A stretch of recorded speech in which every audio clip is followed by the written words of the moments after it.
She looks at me day and night, when I wake up, when I eat breakfast, and even in the rearview mirror of my car as I drive to work. Yet every time I tried to do the same, every time I tried to bring my gaze up to her and finally see her face clearly, she disappears from my field of vision. How on earth was this possible? Every day I could feel her terrifying prism in the corner of my eye, but I could never look at her as well. Her expression always looked threatening. She meant me harm. I could feel it deep inside. I don't know how to explain it, but the more the days went by, the more I felt her gaze devouring my flesh, burning me from the inside out. I just want her to leave me alone. I just want to go back to my boring, mundane life. I can't even place an exact date on when I first noticed her. All I know is that one day I woke up and there she was at my bedside, looking at me like a doctor looks at a dying man. And from then on, she never left my side. Her face was familiar, but since I couldn't look at her, I didn't know who she was or why she wanted to hurt me so much.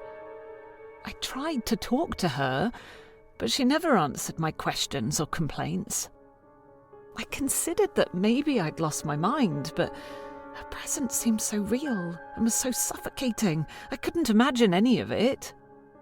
My mental and even physical being was paying the price. I didn't know how, but I had to know what she wanted from me. I had to see her face and understand why she was there. I tried a large mirror, but it didn't work. No matter what angle I placed the damn mirror at, somehow she always ended up on the opposite side. I tried to touch her with a broom without turning around so that she wouldn't disappear, but to no avail. Nothing, absolutely nothing worked. So for a while I just decided to live with it. It was either that or lose my mind. But ignoring her only unleashed something inside her, something even worse than what was already happening. Now she speaks in a language I don't understand, but which I'd heard before. Where had I heard this language? I couldn't identify it, but I knew I'd heard it somewhere. She kept muttering words that sounded like curses or spells. I thought her presence was horrifying. I would have preferred it 100 times, no, 1,000 times, rather than hearing her voice. A voice so monotonous and deep, yet so familiar.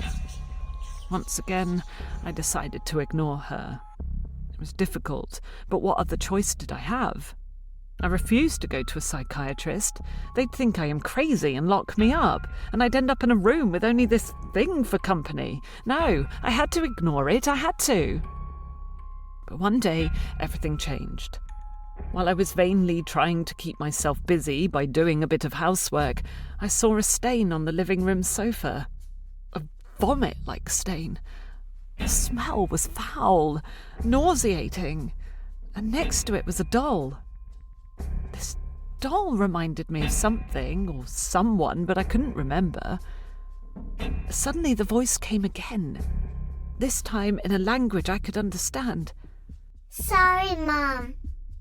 I slowly turned around to finally see what can only be described as an abomination. This creature was covered in a blackish, oily substance dripping down its lean, slender body. Its face.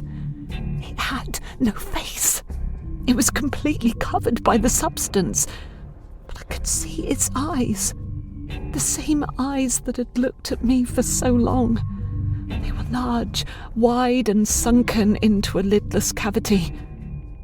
I'd always wanted to see her face, but now I cursed myself for wishing it. The creature approached me as I backed away. It walked slowly, repeating over and over again, Sorry, Mom. Sorry, Mom. in a threatening but desperate voice. What the hell did she want from me? Why did she want me? I couldn't take it anymore. I had to end it. This thing had ruined my life for so long. I just wanted to get rid of it. She followed me into the kitchen. Overwhelmed and frightened, I grabbed a butcher's knife and threw myself violently at her and started stabbing violently. I could feel her flesh vibrating along the blade and her blood spurting everywhere, hitting me here and there. But I didn't care. The more I stabbed her, the more I felt a sense of deliverance. I finally got the better of this entity. When I'd finished my task, I looked at her. At last I could see her face, and I finally understood why she was so familiar to me. My God, what have I done?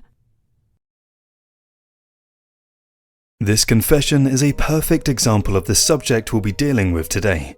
You see, this extract comes from Natalie Sawyer, a receptionist, who was quite average at first glance, but who suffered from a terrible schizophrenia and dissociative personality. She lived with her daughter Harley, a 6-year-old with severe autism. The creature she thought she could see and hear was actually Harley, begging for her attention.